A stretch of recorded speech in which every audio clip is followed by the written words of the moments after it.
Well, for the first, let me introduce myself. I'm Putri Dea Okay. Marlina. You just call me Dea. I'm from Okay. Indonesia, and I'm student from the IPB Vocation School. The purpose of this interview is to ask you about your experience and adjustment when you first lived in Indonesia. Okay, before we get started, could you please introduce yourself? Of course. I'm Lily. I'm from America, but my mom is from Indonesia, and that's where I was for a year and 4 months, technically. Okay, let's start this interview. Okay. What is your reason for coming Indonesia? My family, all of my mom's family is in Indonesia, and we really just needed to go there for at least a year. Okay. When you first come to Indonesia, what was the first feeling you had?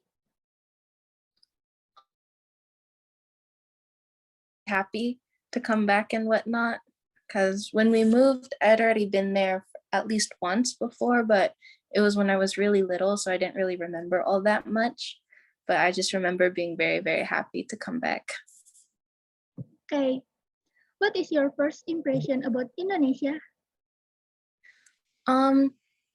It was very different than what I was used to. Like there's a lot more people, there was a lot more traffic, there was a lot more like different customs and whatnot that was going on around me.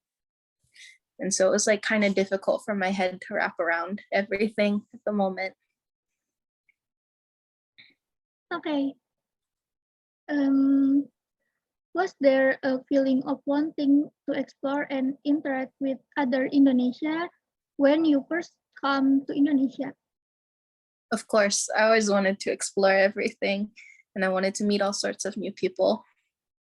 Okay. It was very, I just really wanted to see everything.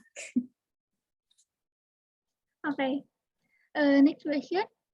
Then is there anything that makes you feel culture shock with the culture or tradition in Indonesia that are very different from your country? What makes you feel sad and want to return to your home country? I think that like as far as culture shock went, I think it was just the people and like all the holidays and whatnot, because we have very, very different like traditions and customs in America versus Indonesia. And so it's just kind of like even the way that we greeted people, it was different and whatnot. And so it's just kind of like when I was 8, it was hard to like figure out like, oh, we do this instead of that now in this country, but in that country we do this. But as far as like missing things from America and whatnot, I think I just missed like certain foods the most, and probably my other family in America, because it was just like, oh well, I'm separated from them and I've never really been separated from them. So this is just kind of like weird and whatnot. Like I spent a lot more time with my family in America than Indonesia. So it's just very much like I'm getting used to these people. Okay. Did you miss your country when you first lived in Indonesia?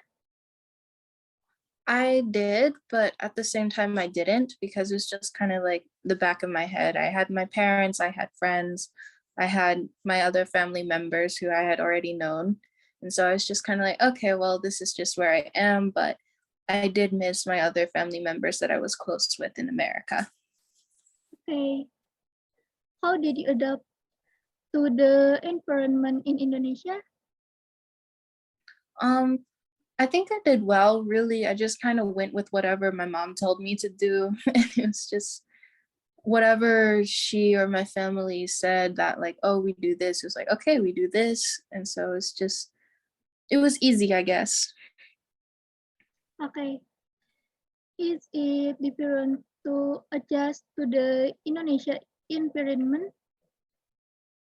Um, it was difficult at first because I was like, there's a language barrier and whatnot, because I knew no Indonesian. And it was just kind of like, oh, well, everything that I've known is just kind of like not here. It's completely different. And so it was difficult to adapt, but in the end, I did adapt well. Okay. After 1 year, 4 months here, You live in Indonesia. Did you begin to adjust to the culture in Indonesia? Yeah, I picked up a lot of the habits and a lot of like the greetings and everything, like cultural identity and whatnot that my mother had had. I started to adapt as well, although not as in depth as her, obviously, but I did pick up some of the traits and whatnot. Okay. What culture or new things have you learned in Indonesia? I think just interacting with everybody really helped and whatnot, just to like go to the family dinners, to interact with people on the holidays, to participate in the holidays as well. It was very welcoming. It was a lot easier to adjust that way. Okay. That was the last question. Thank you, Lily, for sharing your experience. Yeah. Before I close this interview, would you mind if take some screen capture for documentation? Of course. Okay. 1, 2, 3. Once again. Okay. 1, 2, 3. One last time. Thank you, Lily, for helping me. Of course. Bye. Bye. Thank you ya. Thank you. Baik. Hai Cika, selamat siang. Sebelumnya izinkan saya memperkenalkan diri. Nama saya Putri Dea Marlina, atau biasa dipanggil Dea, mahasiswa aktif Sekolah Vokasi IPB Program Studi Komunikasi Angkatan 58. Tujuan saya mewawancarai ini adalah untuk memenuhi tugas mata kuliah komunikasi antar budaya, dan juga ingin menanyakan seputar pengalaman dan penyesuaian diri saat pertama kali Anda tinggal di Cianjur. Baik, sebelumnya boleh memperkenalkan diri terlebih dahulu. Perkenalkan, nama saya Francisca Duarindi atau biasa dipanggil Cika.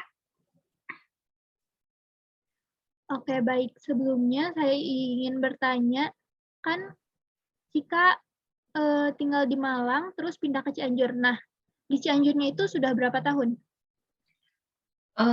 Sudah sekitar 6 tahun, dimulai dari SMP dan dilanjut SMA. Sampai sekarang. Oke. Waktu kamu pindah ke Cianjur, apa kamu merasakan honeymoon fase? Kayak seperti merasa senang atau merasa menemukan hal yang baru yang tidak ada di Malang? Rasa senang pasti ada ya, soalnya kayak emang benar-benar kita nemuin hal baru yang belum didapat di tempat tinggal sebelumnya. Nah, hal-hal baru itu contohnya itu kayak lingkungan pertemanannya, terus habis itu lingkungan tempat tinggalnya, terus cara kita penyesuaian dengan orang-orang baru, dan juga kayak dari segi budaya dan mungkin kulinernya juga berbeda ya. Oke, kuliner. Untuk kulinernya sendiri nih, Malang dan Cianjur itu apa yang bedanya? Mungkin sebenarnya nggak jauh beda, cuma dari segi rasa mungkin ada perbedaan. Kayak misalnya di daerah Jawa Barat sendiri atau di Cianjurnya sendiri, itu orang-orangnya itu lebih cenderung untuk suka makanan yang gurih, terus yang pedes-pedes. Terus kalau misalnya untuk di daerah Jawa Timur sendiri atau Malang, orang-orang itu kadang lebih suka makanan yang manis. Terus habis itu kayak misalnya perbedaannya lagi tuh contoh makanannya itu kayak misalnya teh. Kan biasanya kalau misalnya di Cianjur, saat kita ngadain prasmanan atau liwetan atau kayak makan bareng, suka disedianya teh-teh yang pahit, kayak teh-teh hambar gitu. Nah, kalau untuk di Malang sendiri, itu kadang disedianya itu orang-orang itu sebenarnya disedianya ada dua, ada teh yang pahit dan teh manis. Tapi orang-orangnya lebih cenderung memilih teh manis, gitu sih. Oke, baik. Saat kamu merasa senang dengan hal baru yang ada di Cianjur, ada nggak sih yang membuat kamu culture shock dengan kebudayaan atau kebiasaan di Cianjur yang berbeda dengan di Malang? Sebenarnya untuk kebudayaan sendiri nggak jauh berbeda. Cuma yang bikin kaget itu dari segi bahasa ya. Jadi kayak yang sebenarnya ada beberapa bahasa yang punya pengucapan yang sama, tapi arti yang beda gitu sih. Oke, terus bagaimana cara kamu mencoba untuk memahami perbedaan itu? Lebih ke mempelajarinya lagi, terus habis itu lebih mau nanya-nanya ke orang sekitar sih, gitu. Untuk kamu sendiri, bagaimana cara kamu mempelajari bahasa itu saat kamu sendiri kadang kurang memahami apa yang mungkin dibicarakan oleh teman-teman kamu saat berbicara menggunakan bahasa Sunda? Kebetulan waktu awal pindah ke Cianjur itu, teman-temannya pada tahu kalau misalnya aku bukan dari Jawa Barat. Nah, terus habis itu guru-gurunya juga pada tahu kalau misalnya aku bukan berasal dari Jawa Barat kan. Jadi kayak sama mereka lebih dituntun sih. Terus habis itu untuk bahasa sehari-hari kayak ngomong sama akunya, itu mereka ngecampurin antara bahasa Indonesia, terus habis itu bahasa Sunda yang lebih bisa dimengerti sama aku gitu. Berarti teman-teman kamu menghargai dan mencoba mengajarkan bahasa Sunda itu sendiri ke kamu ya? Ya, Oke, untuk waktunya berapa lama nih hingga kamu akhirnya bisa menyesuaikan diri dengan kebudayaan atau kebiasaan yang ada di Cianjur? sebenarnya kalau bagi aku nggak butuh waktu lama ya. Kenaikan kelas 8 SMP itu udah mulai paham sedikit-sedikit beberapa bahasa-bahasa di sana. Itu pengaruhnya juga kan dari orang-orang sekitar yang selalu ngomong menggunakan bahasa Sunda, terus ngedengar-dengar juga. Terus habis itu apalagi di sana kan ada pelajaran khusus Sunda juga kan. Jadi kayak lebih paham, terus habis itu kayak lebih apa ya, lebih cepat mengerti gitu apa yang mereka omongin, terus udah mulai coba juga ngomong pakai bahasa Sunda gitu. Oke, berarti yang bikin cepat kamu beradaptasi dengan kebudayaan yang ada di Cianjur ya terus dicoba aja kali ya berbicara menggunakan bahasa Sunda. Ya sih poinnya itu lebih berani lagi buat nyoba, terus habis itu lebih berani lagi buat nge-explore apa yang sebelumnya belum pernah kita pelajarin gitu. Oke, baik. Mungkin itu tadi pertanyaan terakhir. Terima kasih karena sudah bersedia menjadi narasumber dalam wawancara ini. Sebelumnya saya izin untuk mendokumentasikan wawancara ini ya. Oke, 1, 2, 3. Sekali lagi. 1, 2, 3. Oke, baik. Mungkin sudah itu saja cukup. Sudah selesai wawancaranya. Terima kasih banyak, Cika. Ya, sama-sama.